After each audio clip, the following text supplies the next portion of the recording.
Hello, everyone, and welcome back to my channel. It is not one of the most beautiful days in New York, but we're going to get by. We're going to make the most of it by seeing some exhibits on the Upper East Side, starting with this exhibit at Anton Kern Gallery. So this is an exhibit of works by the Brooklyn-based artist Hein.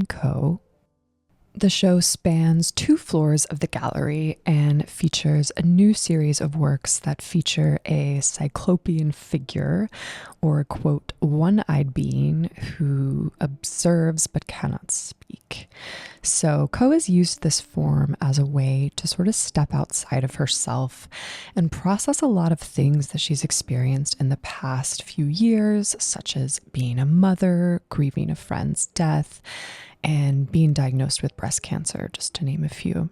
So despite the cartoon-like aesthetic of her works, they're clearly confronting some very dark and deeply human experiences. In sharp contrast to these intense experiences, there are these flower sculptures as well as some paintings and drawings, which are inspired by Ko's recent interest in gardening, as well as Ko's confrontation of her own mortality through her recent cancer diagnosis.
So this exhibit is actually named after this trio of works, these flowered works, and they're titled Hope Springs Eternal, which gives a really beautiful message about resilience.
At the top floor of the gallery, there is an exhibit by the Chicago-based artist Margot Bergman.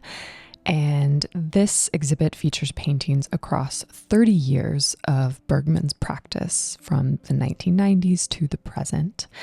And Bergman has been creating works since the 1950s, so over 70 years. She is 90 years old. The show features two types of artworks, so two different versions of a portrait. The first kind of portrait is an imagined face that Bergman has invented, created on a fresh canvas as a base. And then another type of portrait featured is one that Bergman has painted over pre-existing paintings that she's collected from various Chicago thrift shops.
The Day is a show that I've been looking forward to for quite some time at LGD Gallery.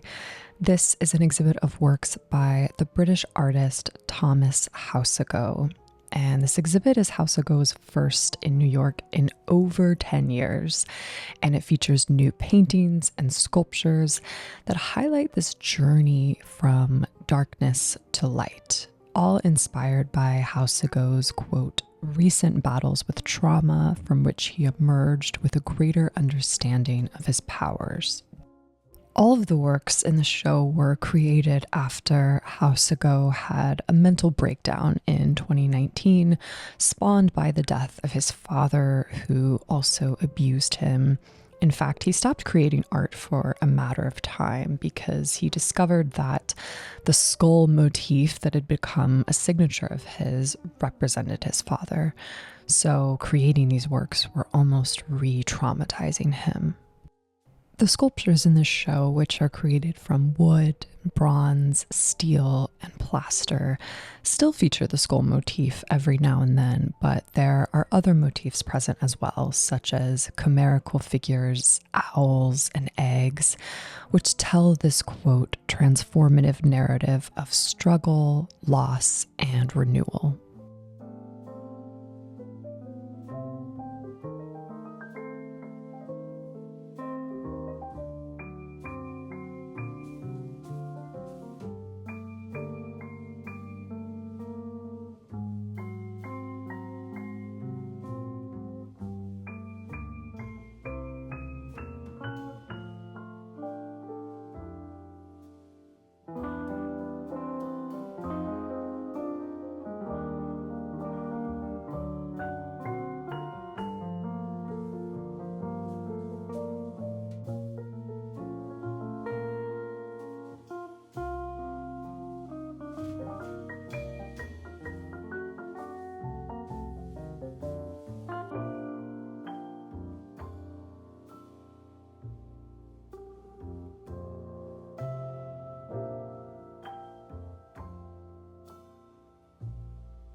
The redwood, which is native to California, where Houseago currently lives and works, serves as a symbol of endurance, longevity, and resilience. So the sculptures in this room represent what Houseago calls a, quote, treehouse, and the breakfast spread highlights, quote, companionship, safety, and abundance. So all of these works in this room were created in the months after Houseago lost a dear friend.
This is one of my favorite rooms in the show, and it features these plaster sculptures of eggs, which serve as a symbol for creation. And I just love the contrast of the sculptures against this really dark, looming backdrop, which I think is supposed to represent the night sky, which is just another reminder of nature's abundance and our small place among the larger universe.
We're now going to head over to Gladstone Gallery's Upper East Side space called Gladstone 64.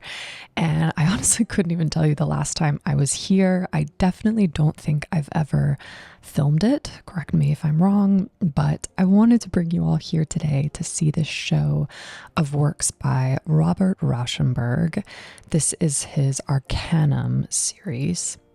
The term arcanum is derived from the Latin word for secret, arcanus, and the works in the show are a result of, quote, Rauschenberg's ongoing fascination with the esoteric aspects of both the spiritual and physical worlds.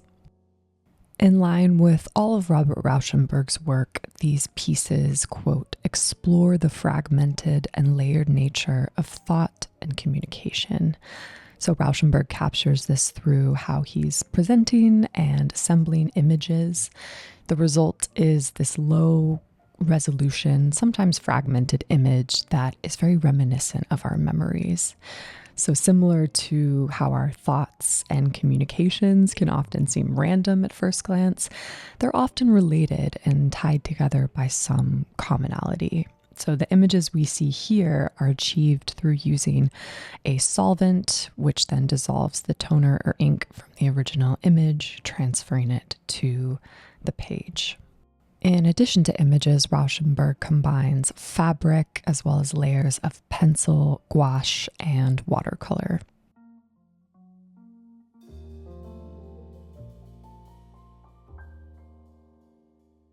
So the rain has actually picked up quite a fair amount. So we are going to make a quick lunch stop into Orsay, which is a great place to eat on the Upper East Side. It's got that old school French aesthetic that is just, very rare and reminiscent of kind of old school New York, which is fun. So I got the lunchtime steak frite and it was fantastic.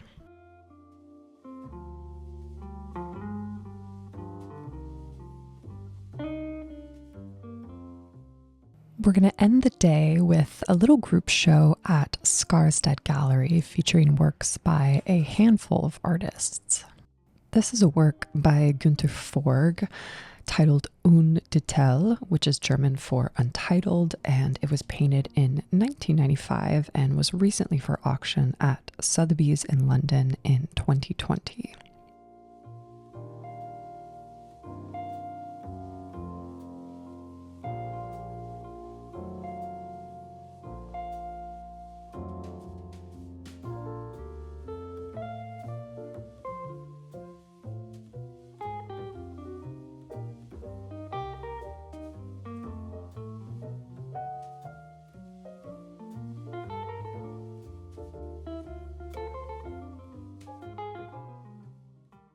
This is a work by Margot titled Gingerbread Origami, and it was painted this year. Pariani actually has an upcoming show in London that I will be bringing you all to that I am very, very excited about.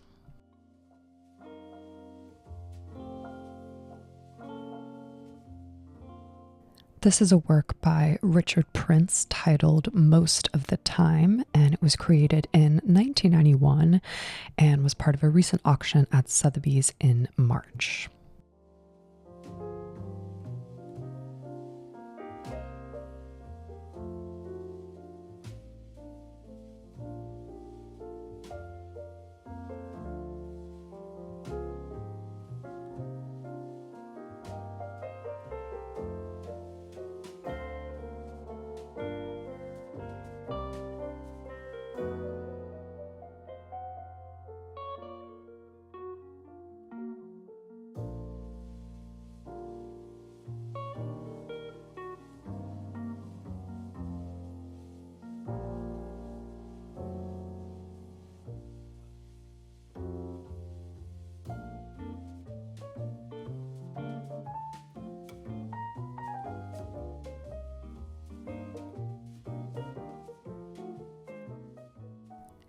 that's all for this video. I really hope that you enjoyed it, and you definitely want to make sure that you're subscribed if you're not already, because I'm headed to London, Paris, and Venice in October. So lots of exciting things are coming soon. So stay tuned for that, and I will see you all in my next video.